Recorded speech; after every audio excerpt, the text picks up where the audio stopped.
ada problem yang terjadi sebenarnya. Tapi problem ini bukan yang fatal ya. Kalau yang fatal itu kayak misalnya dia mabuk, ya, dia narkotika, dia mencuri di luar sana, dia berzina di luar sana, itu problem besar. Mungkin butuh didudukkan dengan cara yang berbeda. Tapi kalau problem itu hanya masalah teknis, justru cara memperbaikinya bukan dengan kita serius dan marah untuk memecahkannya.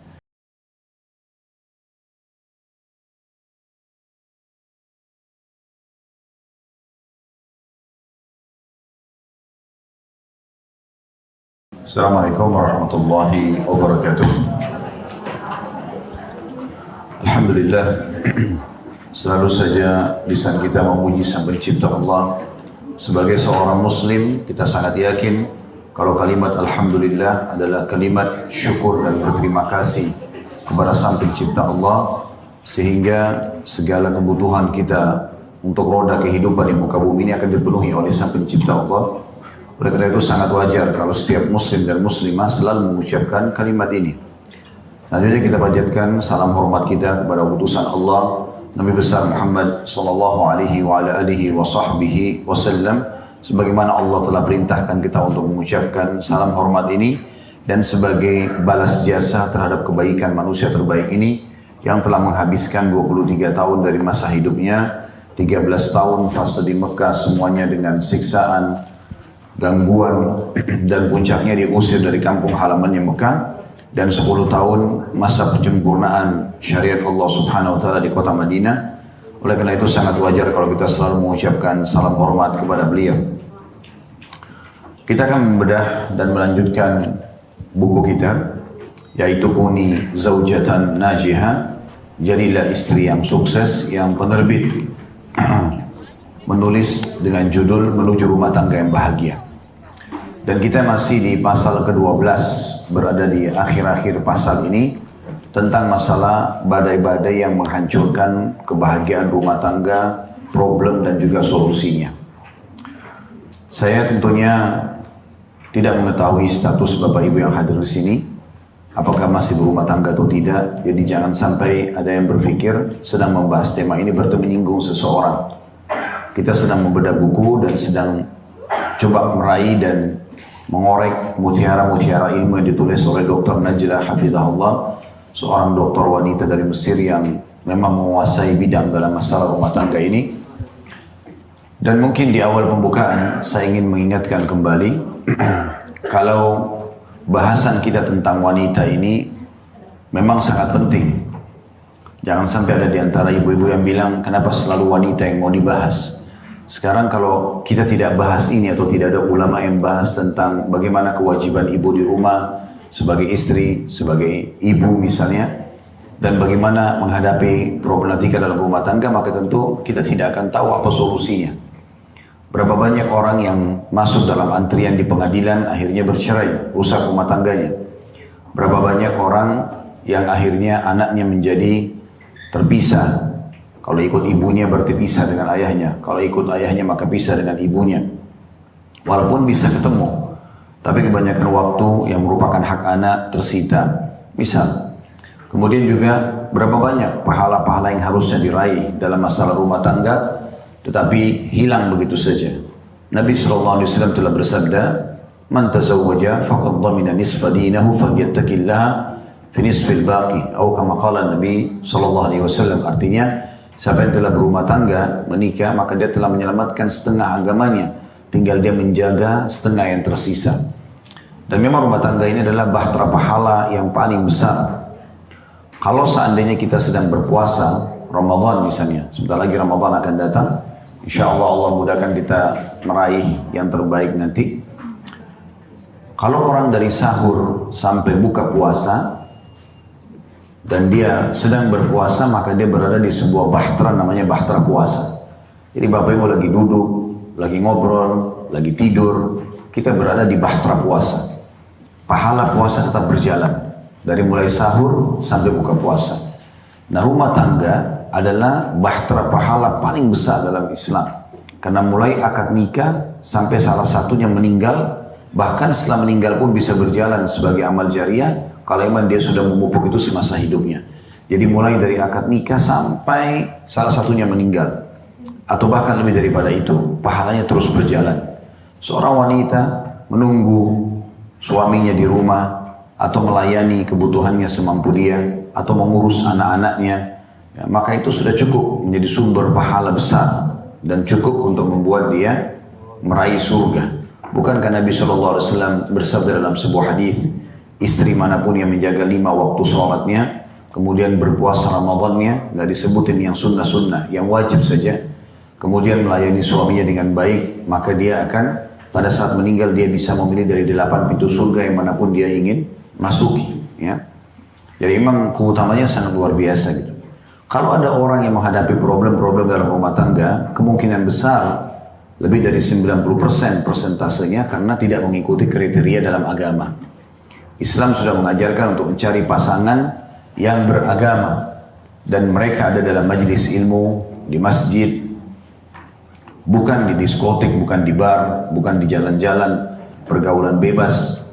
Oleh karena itu banyak rumah tangga rusak justru karena tidak memilih kriteria yang Islam sudah gambarkan. Baik, kita lebih dalam membahas tentang tema kita ini di pasal ke-12-nya.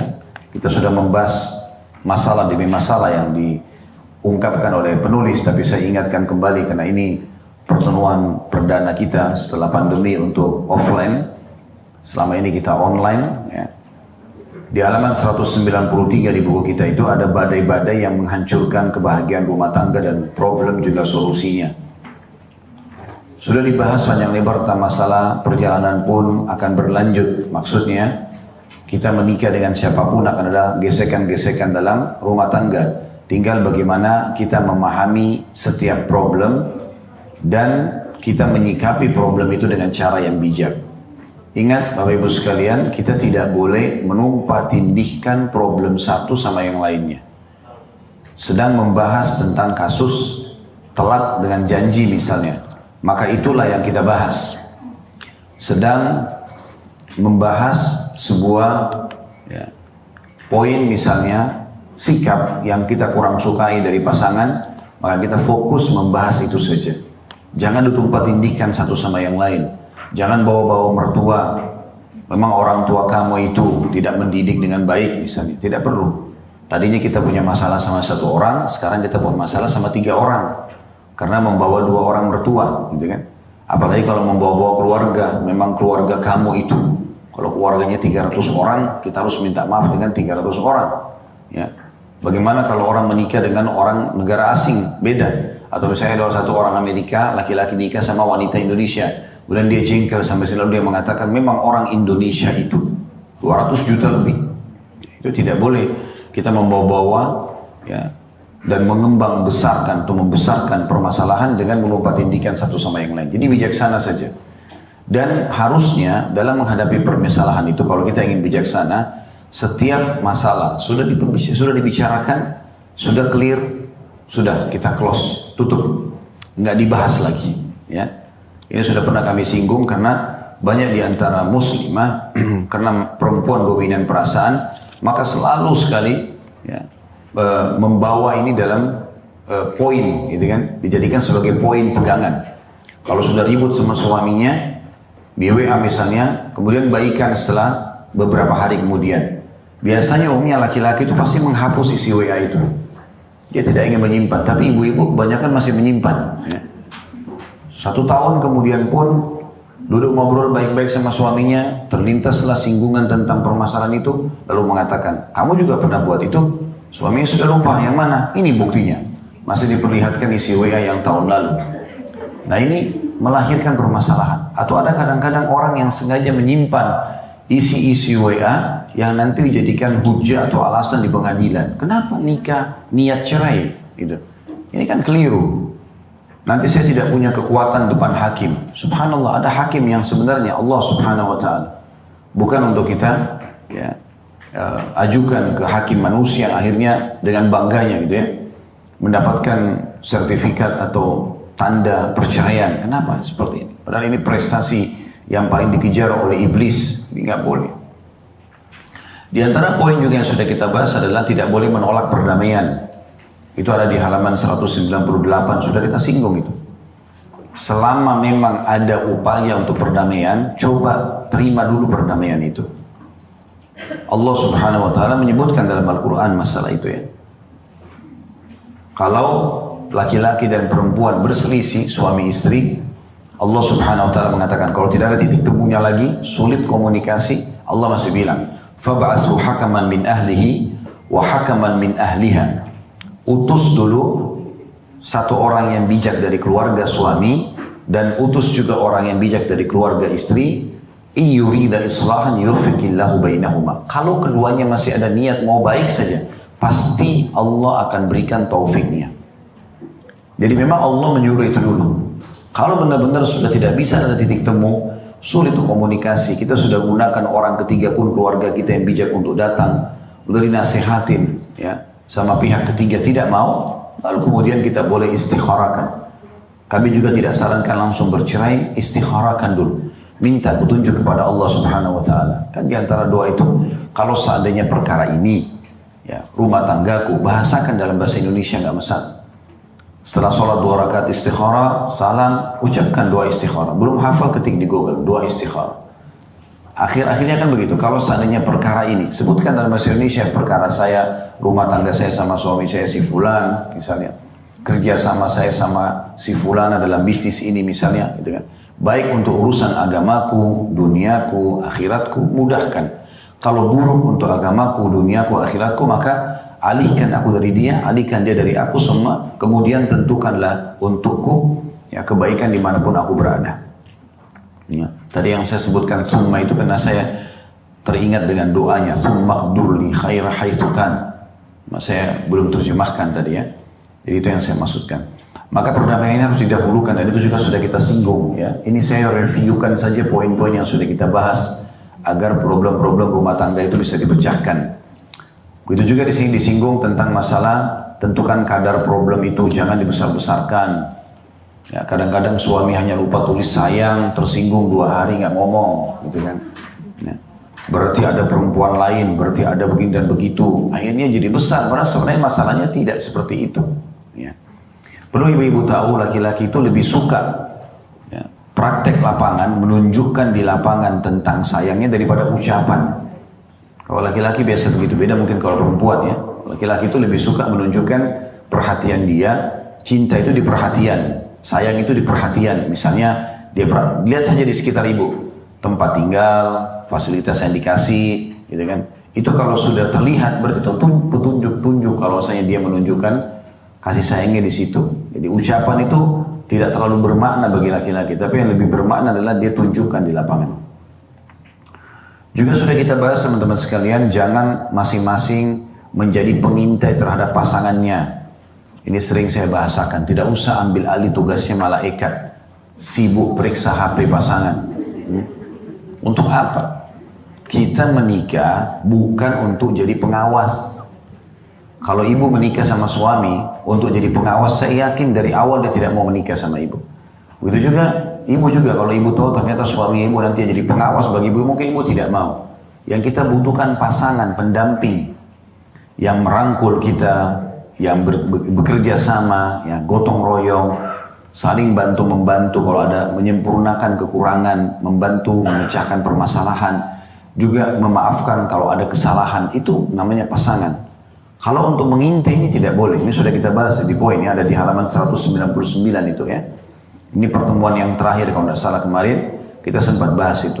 Jadi ada ancaman atau larangan dalam agama Islam untuk mengintai. Allah bilang dalam surah Al-Hujurat, surah nomor 47 kalau tidak salah ya, atau 49 itu, ayat 11. Di antara potongan ayat, wala tajassasu, jangan kalian saling memata-matai.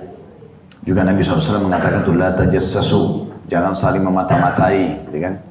Kadang-kadang ada di antara ibu-ibu merasa prestasi besar karena berhasil mendapat rahasia data di HP suaminya. Lalu dia anggap itu dari Allah. Gak mungkin dari Allah, Bu.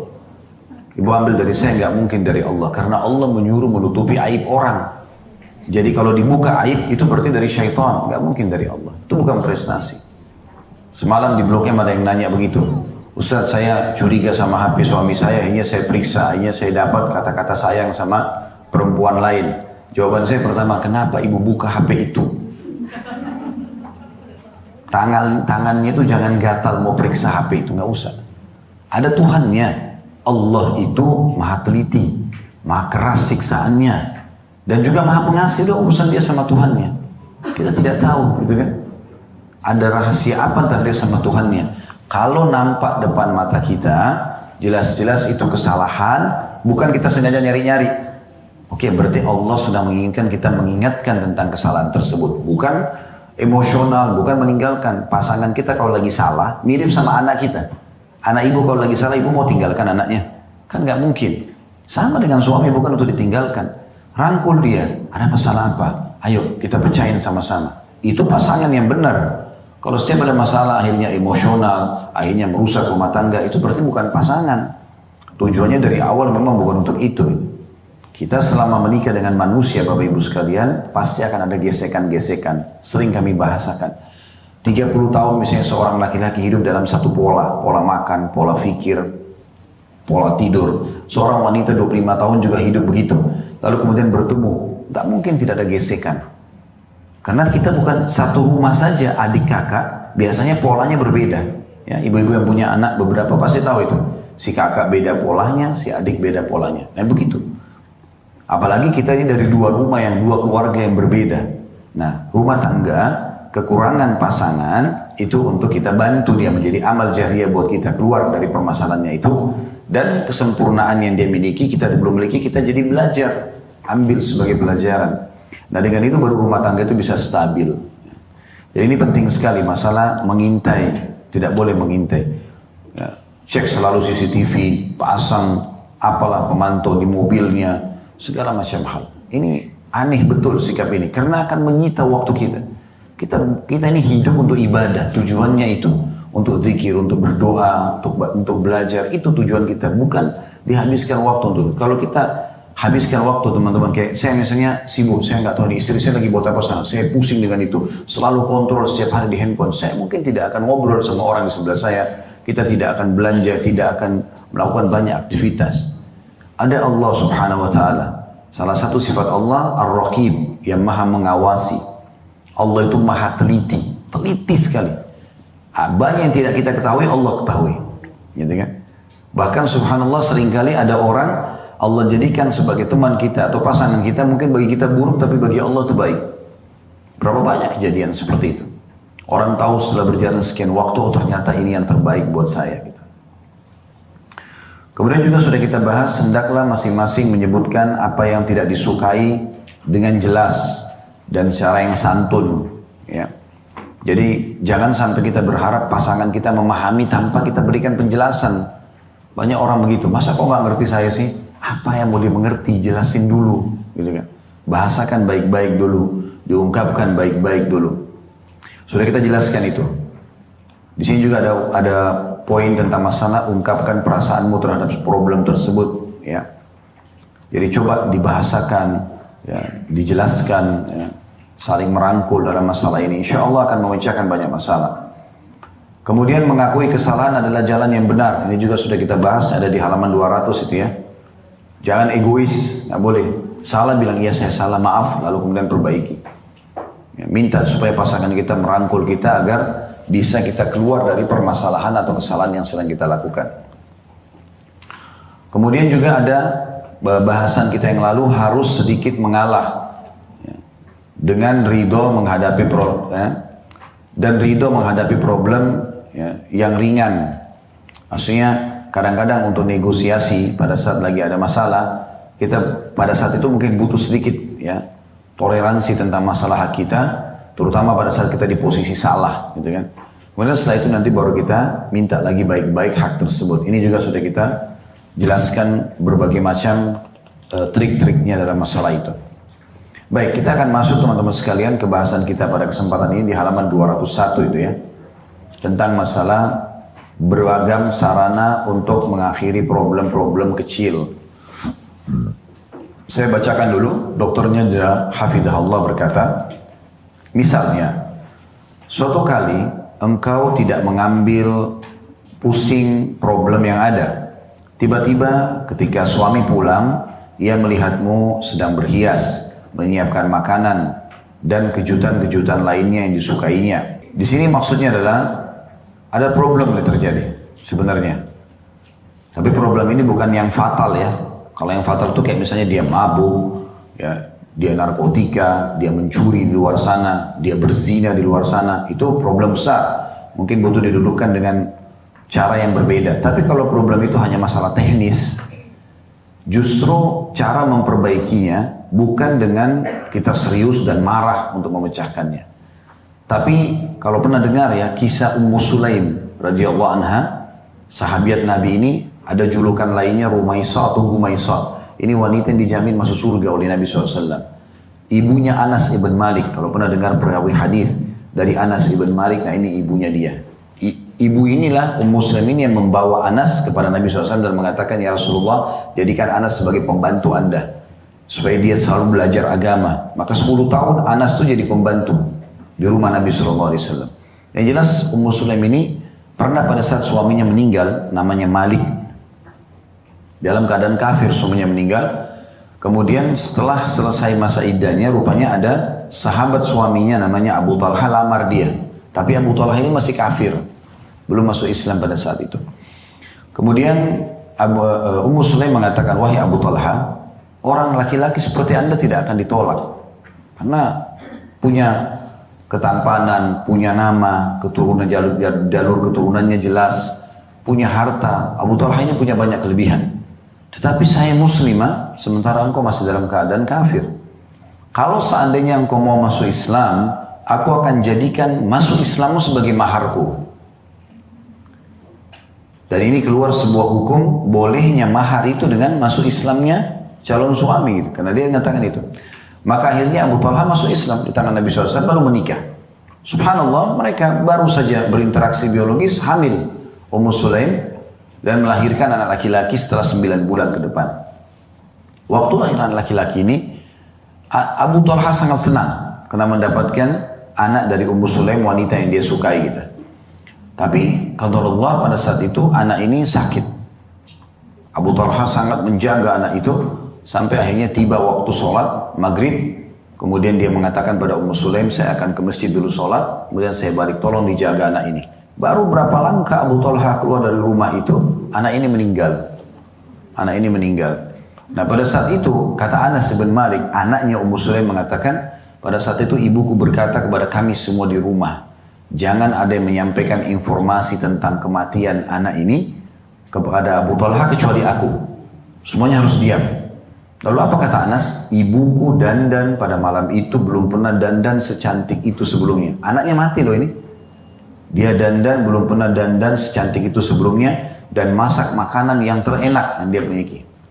Dia menunggu Abu Talha pulang. Rupanya Abu Talha ini nunggu sampai Isya, lalu pulang setelah sholat dengan Nabi SAW. Begitu pulang, disambut oleh istrinya, makan sama-sama, terjadilah interaksi biologi. Setelah semuanya selesai, suaminya sudah tenang, lalu Ummu Sulaim dengan bahasa santun ini, anaknya meninggal.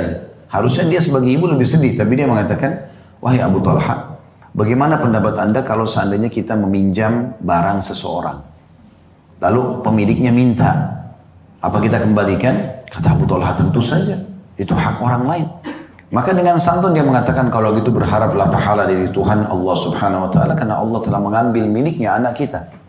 Abu Talha bilang, kenapa kau baru ucapkan? Padahal kau membiarkan aku makan makananmu, aku menikmati tubuhmu. Begitu bahasa dalam hadis. Kemudian baru kau bahasakan. Ayo kita bawa berita ini kepada Nabi SAW supaya tenang, mumpung Nabi ada. Lalu mereka berdua pergi ke Nabi SAW menceritakan kisah tersebut. Maka Nabi SAW senyum. Nabi SAW mengatakan, apakah kalian sempat berhubungan biologis? Kata mereka, iya ya Rasulullah. Kata Nabi SAW, semoga Allah gantikan anak yang lebih baik. Ternyata betul dari hubungan malam itu, ya, Ummu Sulaim hamil dan akhirnya 9 bulan ke depannya melahirkan anak laki-laki. Dan kata Anas bin Malik, adikku ini, anak laki-laki ini, karena berkah doa Nabi SAW, memiliki anak laki-laki yang cukup banyak setelah dia dewasa, melahirkan, menikah dan punya anak banyak, keturunan yang sangat banyak. Tapi kita lihat bagaimana Ummu Sulaim menghadapi problem ini, gitu kan? Dia bukan malah panik. Ya. Berapa banyak orang, subhanallah, anaknya buat salah. Ini kan anaknya meninggal, tapi anaknya buat salah, anaknya narkotika, anaknya merusak citra nama baik. Lalu kemudian ditahan, anggaplah paling buruk ditahan oleh polisi misalnya. Kemudian ibunya ini karena terbawa perasaan, lalu kemudian mengatakan pada suaminya, keluarkan pokoknya, saya tidak mau tahu, dan seterusnya. Suaminya akhirnya mempertaruhkan nama baiknya, lalu anak itu dikeluarkan, karena tidak mau anaknya ini dihukum. Padahal sebenarnya setiap permasalahan yang sudah dibuat oleh anak, ini dalam metode pendidikan anak ya, harusnya ibu biasakan kena hukuman atas perbuatannya, supaya dia tidak ulangi. Kapan dia sekali dia dihukum, maka kedepannya dia sudah tahu, oh orang tua saya tidak akan bela saya nih. Dia tidak akan ulangi. Tapi kalau dikeluarkan hari itu, besok dia narkotika lagi, lusa dia berantem lagi, lusanya lagi dia mabuk lagi, begitu terus. Nggak pernah selesai. Maka harusnya kita bijaksana dalam masalah seperti ini. Kemudian dikatakan juga yang kedua oleh beliau, tulislah untuknya surat yang berisikan cinta dan permintaan maaf. Ini subhanallah bahasanya sederhana ya. Tapi saya coba kalau membawa ibu-ibu sekalian ke keadaan saya misalnya sebagai laki-laki. Dan saya pernah nanyakan kepada beberapa orang laki-laki, ternyata sama gitu. Bagaimana kita memahami hadis Nabi SAW, wanita ahli surga, wanita yang kalau dia menyakiti atau disakiti. Jadi kalau dia menyakiti wajar dia minta maaf ya. Tapi di sini dalam hadis disakiti juga. Dia akan datang lalu memegang tangan suaminya dan mengatakan, saya tidak bisa memejamkan mata sampai engkau ridho kepadaku. Saya coba terus merenungi hadis ini. Bagaimana memahami potongan kata sabda Nabi SAW, wanita yang disakiti, lalu datang minta maaf. Saya coba renungi supaya pada saat saya sampaikan di pengajian, oh iya ini seperti ini sebenarnya maknanya gitu. Realita di lapangan. Ternyata memang kami ini laki-laki, ibu-ibu sekalian terutama perlu ibu tahu, karena memang kami diciptakan oleh Allah kan untuk lapangan luar ya. Memang kami sholat berjamaah di masjid, ngantar jenazah, cari nafkah, jihad. Itu udah terbiasa memang alam luar. Nah, karena di alam luar ini sifat defense-nya laki-laki itu kuat sekali. Kapan ibu serang, yang terjadi adalah pertahanan, walaupun salah. Umumnya seperti itu. Ternyata metode yang Nabi SAW ajarkan luar biasa gitu. Kapan ada seorang istri yang mengatakan, sebenarnya suaminya yang salah, tapi dia mengatakan pegang tangannya, maafin saya kalau saya punya salah. Itu membuat ya laki-laki justru lunak. Mungkin dia akan mengatakan, saya yang salah, maafin. Itu yang terjadi. Maka ada sebuah rahasia pesan. Wahyu nggak mungkin salah. Tapi kita yang adaptasi dengan wahyu supaya kita mendapatkan keberkahannya. Itu gambarannya. Nah, poin di sini tentang masalah tulis sebuah surat. Kalau kita sekarang mungkin, ini kan beliau menulis buku beberapa tahun yang lalu mungkin ya. Sekarang mungkin orang sudah menggunakan WA misalnya. Tapi berapa banyak orang yang berumah tangga belum pernah menulis kata-kata indah dengan pasangannya. Yang terus menerus untuk memperbaharui cinta di rumah tangga mereka. Atau menyampaikan maaf kalau kurang ya. Kalau pernah dengar kisah ini, alhamdulillah. Kalau belum, maka saya sampaikan kisah Talha bin Ubaidillah radhiyallahu anhu. Orang ini beda. Tadi kan Abu Talha. Ini Talha bin Ubaidillah. Salah satu dari 10 sahabat yang masuk surga. Satu waktu, nama istrinya dia Su'dah radhiyallahu anha. Su'dah ini bercerita. Dia bilang satu waktu saya pernah masuk ke kamar, ingin bertemu dengan suami di malam hari. Saya temukan suami saya, ya Talha, sedang seperti ada masalah, lagi ada problem. Yang terjadi adalah, pertama ucapan Su'dah begini. Dia mengatakan, wahai suamiku, ada apa? Ada sesuatu yang salah yang saya lakukan. Jadi sang istri tidak buat salah.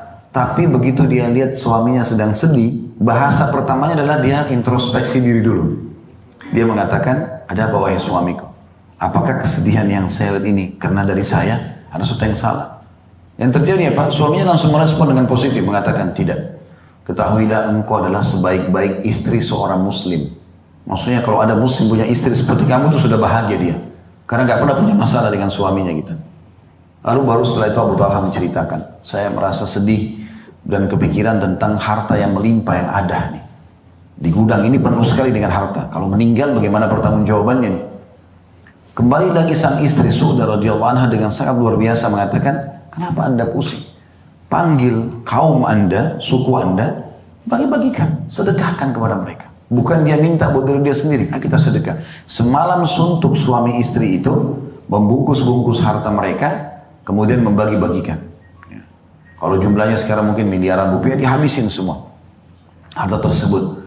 Tapi yang kita jadikan saksi bahasan bagaimana datangnya Su'dah radhiyallahu anha dan langsung pada saat suaminya terlihat sedih, bukan dia malah curiga, tapi dia datang mengatakan, apakah ada sesuatu yang salah dari saya, misal. Maka indah sekali rumah tangga, karena semuanya adalah orang merasa introspeksi diri dulu, bukan pertama menyerang dan menyalahkan pasangan dulu. Nah itu yang dimaksud dalam poin ini gitu. Nah ungkapan cinta, ungkapan sayang ini memang harusnya dituangkan kepada pasangan ya. Kenapa banyak orang hidung belang, orang ketiga bisa masuk merusak rumah tangga? Karena jarangnya ada kata-kata seperti ini.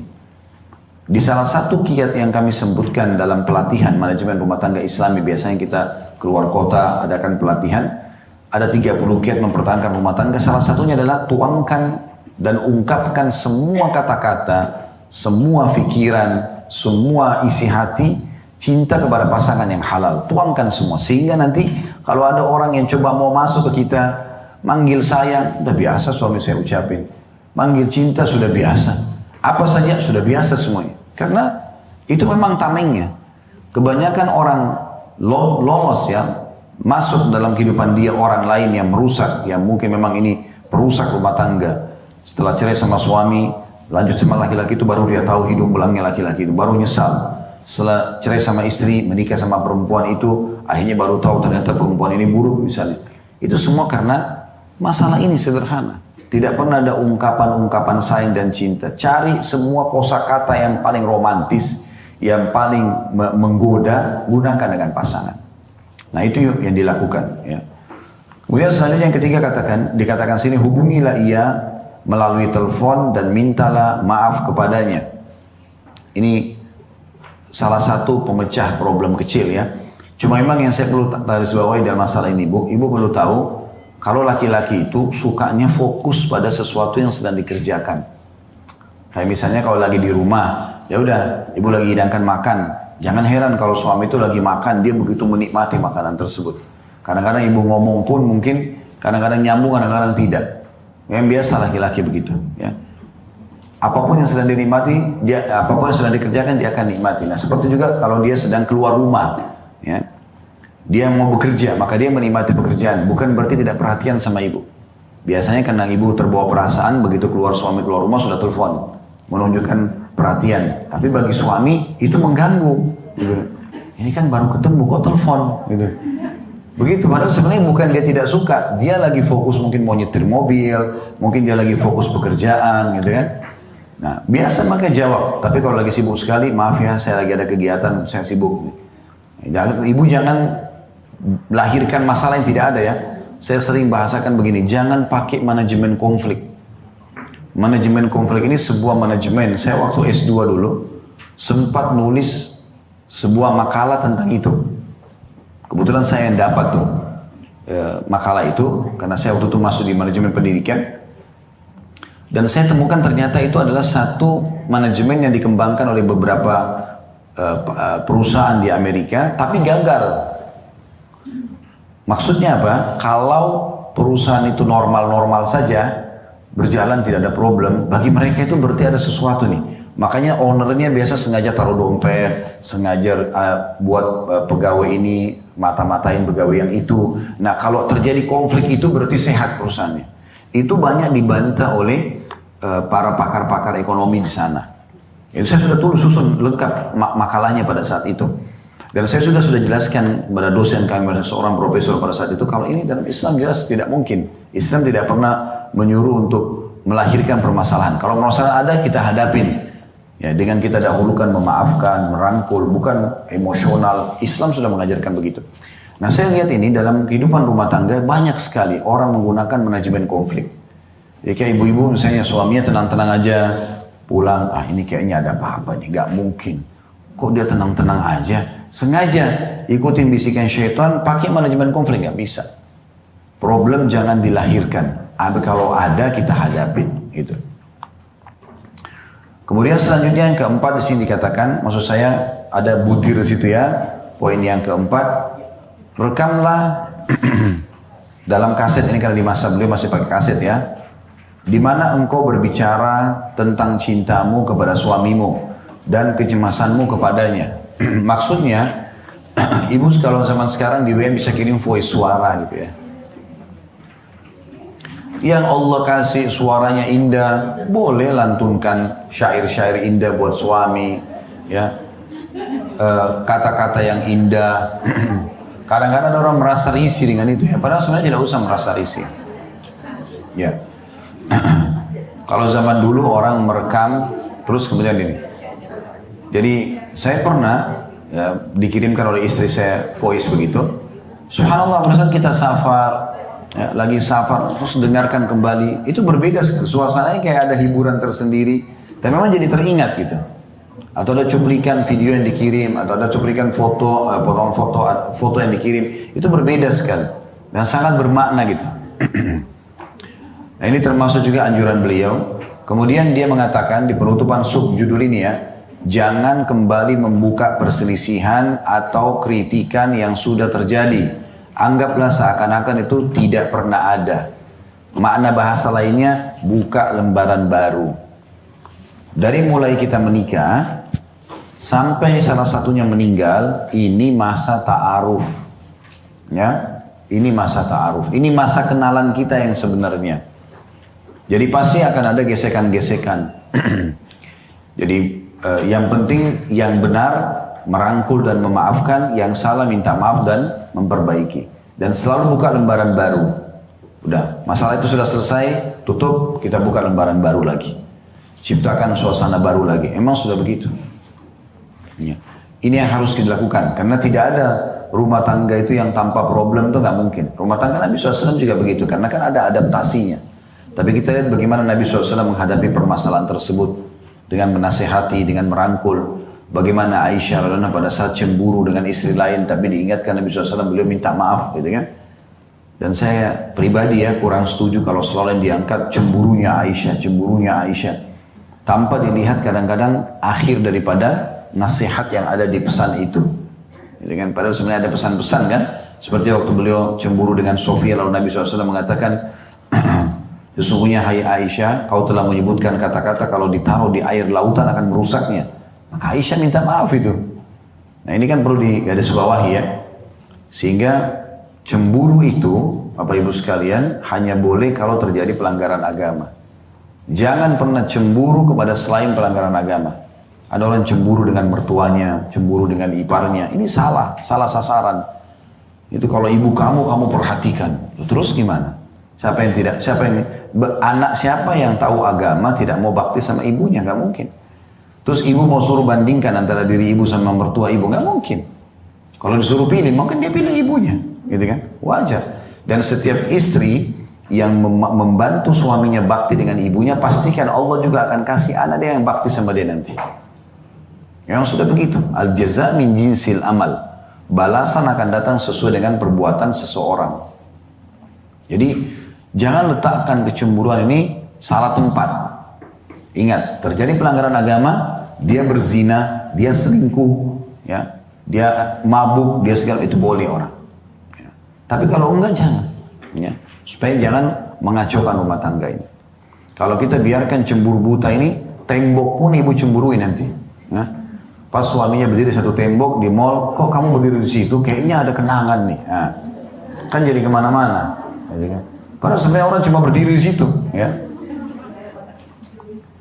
Baik, kita sekarang masuk ke subjudul yang lain, masih dalam masalah pasal ke-12 tadi ya. Yaitu faedah-faedah perselisihan rumah tangga. Jadi kita bisa memetik hikmah dari problematika rumah tangga. Kata beliau, salah satu bukti kesempurnaan iman seseorang ialah ia mengetahui bahwa kesempurnaan itu hanya milik Allah Subhanahu wa taala. Ini paragraf yang pertama. Salah satu bentuk kesempurnaan iman seseorang, dia menyadari dan mengetahui kesempurnaan hanya milik Allah. Artinya tidak mungkin kita memiliki, tidak mungkin pasangan kita memiliki. Pasti ada saja kekurangannya, ya. Lalu kata beliau, sudah pasti engkau akan mendapati kekurangan dan kelebihan pada diri setiap insan. Karena itu sudah menjadi kepastian bahwa perselisihan akan terjadi dan ini adalah sesuatu yang lumrah. Tidak ada dua orang yang sejalan dalam metode berpikir. Apakah suami istri, apakah sahabat dengan sahabatnya, partner bisnis sama partnernya, ya, atau seorang bisnis sama partnernya. itu pasti ada saja, selama dua otak maka dua pemikiran yang akan muncul. Lalu kata beliau, ketika problem terjadi, maka ini karena suatu hikmah dari Allah Subhanahu wa Ta'ala, supaya kita ambil pelajaran. Yang benar memaafkan dan membantu pasangannya dijadikan sebagai amal jariah buat dia karena dia perbaikin kesalahannya, dan yang salah minta maaf supaya ya dia dibantu oleh pasangannya untuk menyempurnakan. Ya, jadi yang benar memaafkan dan merangkul, yang salah minta maaf. Ini selalu kita jadikan sebagai bumbu kehidupan kita dalam rumah tangga itu. Ya. Kata beliau, sebab dengannya kita bisa mengenal pihak lainnya dengan lebih jelas. Ini bukan berarti bahwa kita mengharapkan terjadinya perselisihan, tapi dalam rangka menghadapi problem dengan fleksibel, keridhaan dan sikap positif dalam mencarikan solusinya. Ini bisa menjadi peluang untuk menambah timbangan amal kebajikan dengan bersabar menghadapi pihak lainnya. Saya sering berbagi ini ya, tapi saya ingatkan kembali. Supaya ibu tahu gitu ya. Saya berapa kali diundang oleh beberapa bapak-bapak di pengajian yang Allah sudah bukain mereka punya perusahaan besar, mereka mampu, dan umumnya mereka jauh dari agama tadinya.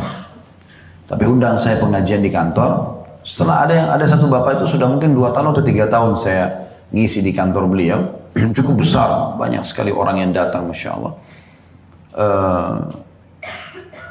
Satu waktu dia setelah mungkin 2-3 tahun saya isi di sana, dia mengatakan, Ustaz tahu gak, sambil ngobrol santai waktu itu kami makan siang, tahu gak saya awalnya kenal Ustaz dari mana? Dan kapan saya ini tertarik untuk ikut pengajian? Saya bilang saya belum tahu Pak, karena memang Bapak nggak cerita. Saya juga tugas saya datang sini isi pengajian, bukan untuk menanyakan permasalahan seperti ini. Terus dia bilang, dari istri saya Ustaz.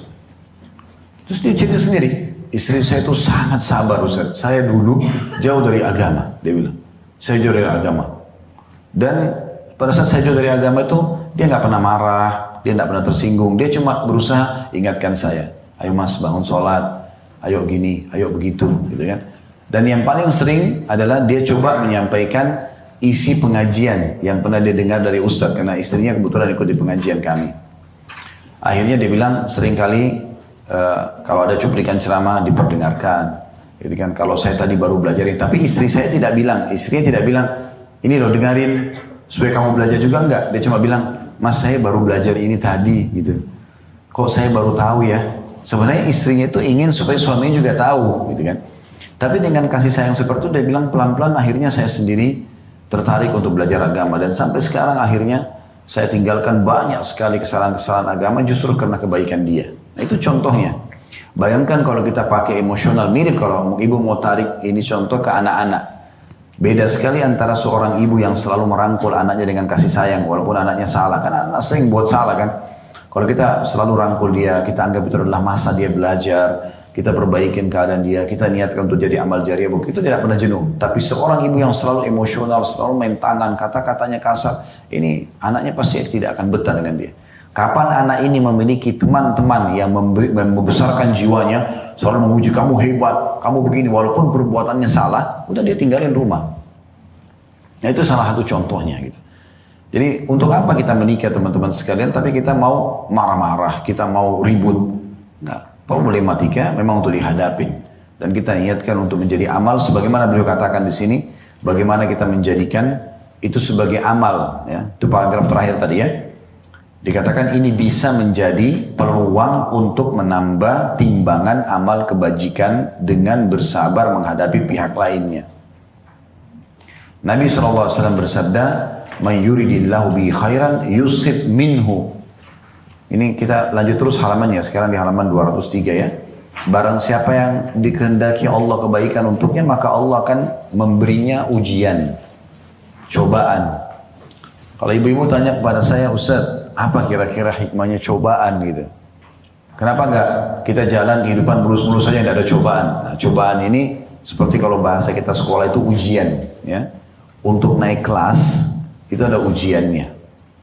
Dan ujian ini, cobaan-cobaan ini kalau datang, Pertama memberikan kesadaran, ini hikmahnya. Pertama memberikan kesadaran kalau ada Allah sebagai Tuhan yang mengatur segala sesuatunya.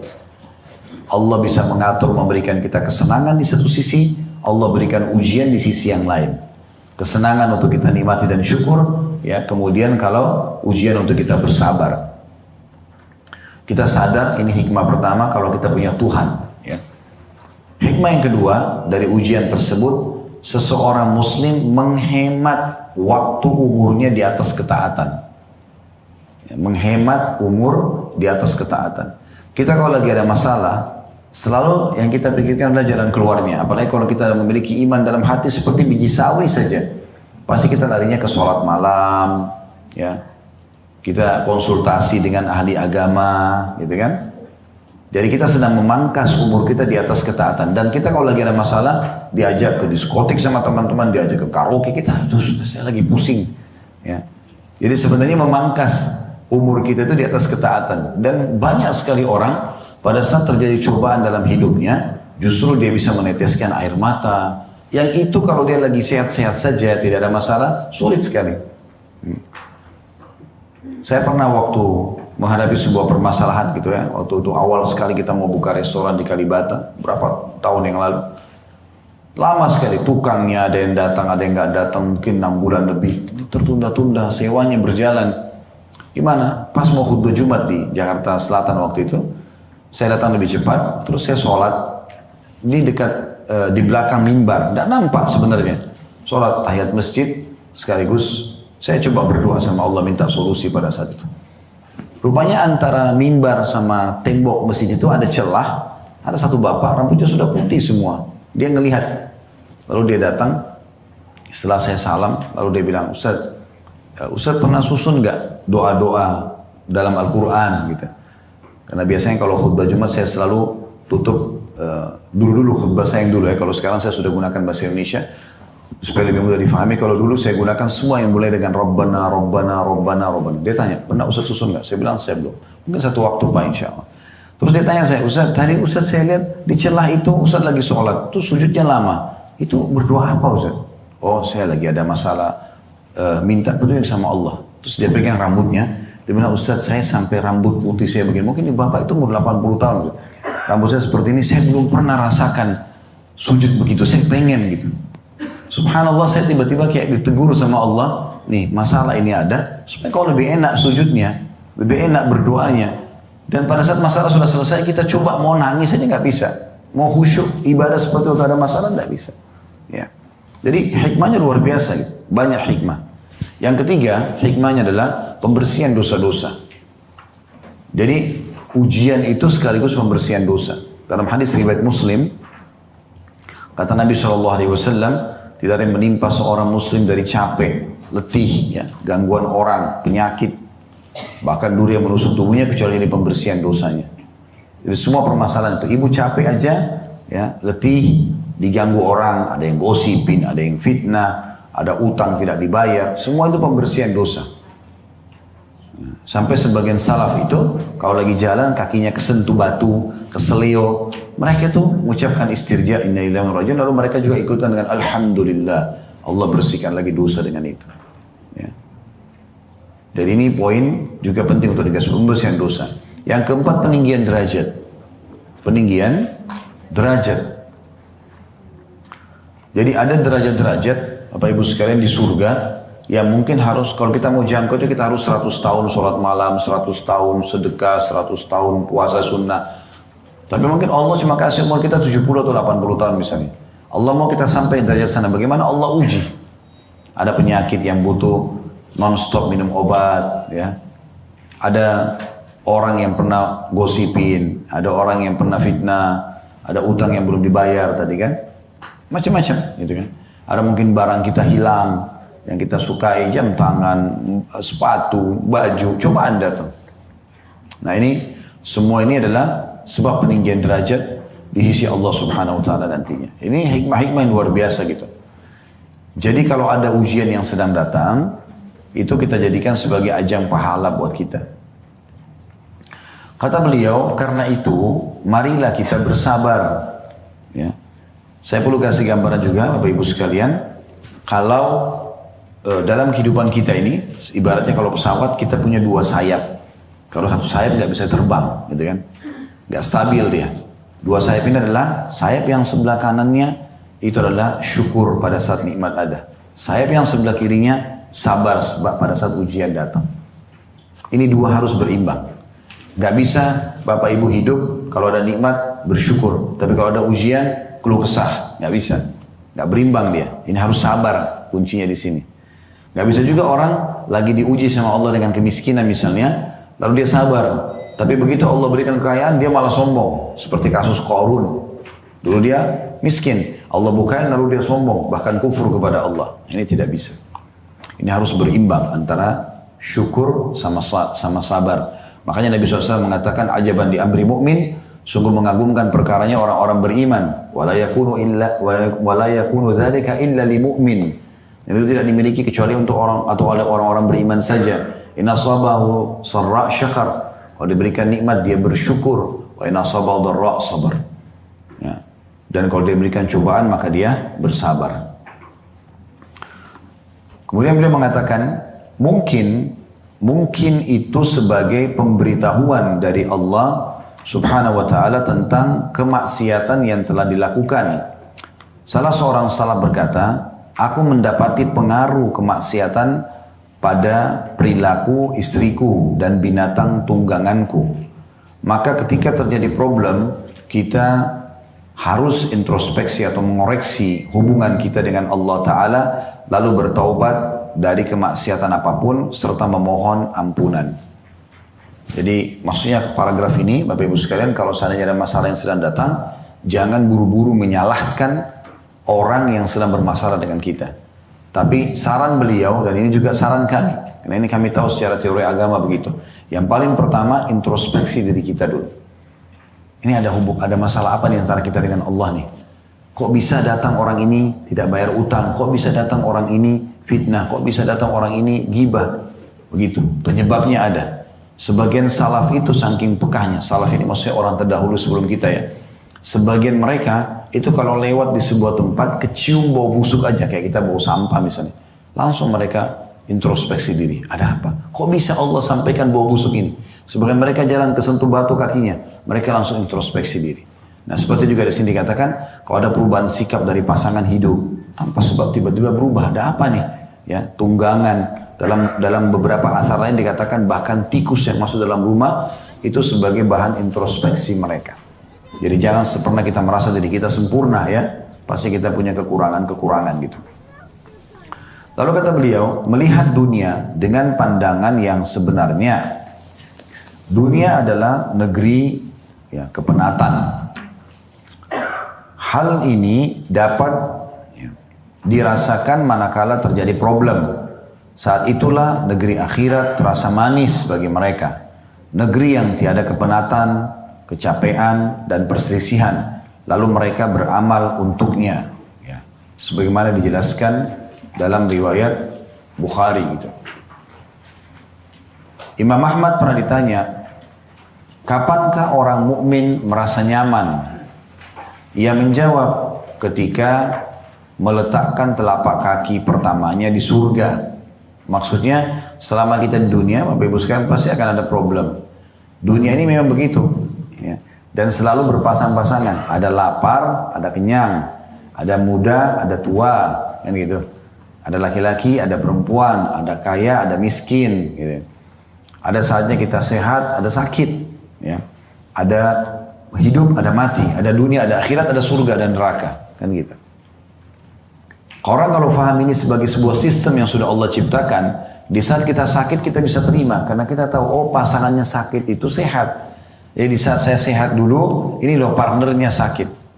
Cuma luar biasa rahmat Allah SWT selalu saja, nikmat lebih banyak daripada cobaan. Contoh misal, kita kan setiap hari lapar ya, tapi lapar itu, waktu dia, misalnya kita rasa lapar, dalam seketika misalnya kita lapar, udah kita tinggal cari makanan dan tugas kita hanya menikmati. Pilih makanan yang kita suka, lalu kita nikmati di lidah kita, oh enak ya. Lewat sepertiga jari kita saja dari tenggorokan, kita nggak ada urusan sama makanan itu. Semua di tubuh kita ini seperti satu pabrik besar dengan jutaan liftnya, mengatur yang mana akan jadi bagian darah, yang mana jadi nutrisi tubuh ya, yang mana jadi kotoran yang tidak dipakai, yang tidak dibutuhkan dan seterusnya. Maka pada saat kita makan, kita cuma menikmati saja. Allah Subhanahu wa taala memberikan kita kesempatan ya untuk menikmati itu dan selesai, tidak lebih daripada itu ya. Ini sebuah nikmat yang luar biasa ya. Di dunia akan ada ujian, tapi nanti di akhirat tidak ada lagi. Saya ingatkan sebuah riwayat, kata Nabi SAW, siapa yang masuk surga maka tidak akan pernah habis masa mudanya, tidak akan rusak bajunya, tidak akan pernah lagi meludah, beringus, tidak ada sakit, dan tidak ada lagi buang air besar dan buang air kecil. Semua makanan dan minuman yang dikonsumsi oleh ahli surga yang tidak dibutuhkan oleh tubuhnya akan keluar dalam bentuk keringat yang lebih wangi dari bau kasturi. Semuanya tujuannya supaya kita menyadari dunia ini sebentar dan akhirat adalah selamanya. Salah satu hikmah tambahan tadi ya, mungkin kita bisa tambahkan di hikmah ujian itu apa yang ditulis oleh Dr. Najila di sini. Beliau mengatakan justru pada saat terjadi ujian tersebut kita menyadari kalau dunia ini tempat yang penuh dengan kepenatan, dan pada saat itulah kita kalau paham dan teori agama, kita akan merindukan akhirat yang memang tidak akan ada kepenatan lagi di sana. Ya. Semua ini Bapak Ibu sekalian capek, gangguan orang, masa tua, hilang semua di akhirat. Kata Nabi SAW, tidak ada orang yang meninggal bayi ataupun sudah tua, kecuali akan dibangkitkan umur 33 tahun. Nggak lebih sehari, nggak kurang sehari. Jadi kalau kita punya anak bayi meninggal baru 2 hari, nanti kita ketemu 33 tahun. Ada nenek kita meninggal umur 100 tahun, akan dibangkitkan 33 tahun. Nggak ada lagi semua, nggak ada kepenatan, nggak ada capek, nggak ada segala macam. Ingat selalu hadis Nabi SAW kalau lagi ada masalah, kata Nabi SAW akan didatangkan orang yang paling besar nikmat Allah pada dia di dunia, tapi dari orang kafir, di akhirat nanti didatangkan. Dicelupkan satu celupan di neraka, kemudian dikeluarkan. Lalu ditanya, kamu pernah rasa nikmat gak selama ini? Dari lahir di istana raja sampai mati pun di istana raja. Semua kenikmatan dunia ada sama dia. Maka dengan satu celupan di neraka, ditanya, kau pernah rasakan kenikmatan selama ini? Dia bilang tidak pernah. Didatangkan orang yang paling susah hidupnya di dunia, tapi orang beriman. Nggak ada sama sekali makanan pun, selalu tiap hari minta sama orang, ambil bekas makanan orang, pakaiannya mungkin cuma yang di badan saja. Susah, tapi orang beriman. Dicelupkan satu celipan nanti di surga, kemudian dikeluarkan, ditanya, kamu pernah rasa susah nggak selama ini? Dia bilang tidak pernah demi Allah. Hilang semua dengan itu. Nah, itulah negeri akhirat. Dan Nabi SAW pernah memberikan gambaran kepada para sahabat, perumpamaan dunia dengan akhirat adalah ibaratnya seperti jari telunjuk seseorang di antara kalian dicelupkan di lautan lalu diangkat.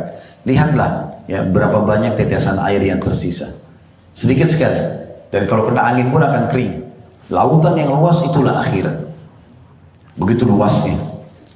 Kata Nabi SAW dalam hadis lain, Allah menjadikan perumpamaan dunia ini adalah ampas makanan manusia. Bagaimanapun dia membumbui dan memberikan garam makanannya, lihatlah akhirnya makanan itu seperti apa. Itu dunia. Sampai Syekh Utsaimin rahimahullah, seorang ulama Saudi, mengatakan harusnya orang mukmin dan mukminah menjadikan dunia ini seperti, maaf, dia masuk ke WC, selesaikan hajatnya lalu kemudian dia keluar. Tidak usah jadikan sebagai problem yang berat. Sa'id bin Musayyib rahimahullah, seorang ulama tabi'in, berkata, aku telah dipertemukan sama Allah dengan kaum ini satu komunitas, maksudnya para sahabat Nabi, yang mereka tidak pernah sedikit pun sedih kalau kehilangan apapun dari urusan dunia ini. Tapi mereka justru sedih kalau ketinggalan 2 rakaat sholat sunnatul fajr. Masalah apapun dunia bagi mereka kecil. Nah begitulah orang kalau jadikan akhirat sebagai targetnya. Nah salah satu hikmah ujian itu mengingatkan kita tentang masalah itu. Kalau di dunia akan ada ujian, di akhirat nanti baru kita selamat. Itulah tadi Imam Ahmad waktu ditanya di sini ya, di halaman 204, kapankah orang mukmin merasa nyaman, tentram, nggak lagi menghadapi permasalahan? Maka dijawab ketika meletakkan telapak kaki pertamanya di surga, akan abadi selamanya. 2 paragraf tersisa. Dengan adanya berbagai problem dan berusaha memecahkannya, maka setiap orang akan berusaha menahan amarah, berlapang dada, dan menahan diri. Nah, ini berarti ada pelatihan di situ ya, pelatihan. Biasanya orang sehebat apapun kalau di perusahaan itu, dia tamatan terbaik pun di satu kampus, nanti ada saatnya dia harus ada peningkatan skillnya. Biasanya perusahaan-perusahaan adakan pelatihan-pelatihan.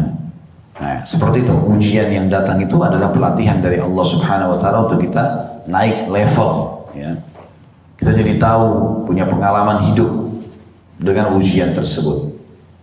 Yang terakhir adalah ada peluang untuk mengenal sifat-sifat pihak lainnya. Apa yang disukainya, apa yang tidak disukainya, bagaimana pemikirannya, lalu dan apa yang diridhoinya. Ya. Jadi ini adalah hal pelajaran yang lain yang bisa didapatkan dari problematika rumah tangga tentunya. Mudah-mudahan dari Allah, pada saat dari saya mohon dimaafkan. Subhanakallahumma bihamdika, asyhadu an la ilaha illa anta astaghfiruka wa atubu ilaik. Assalamualaikum warahmatullahi wabarakatuh.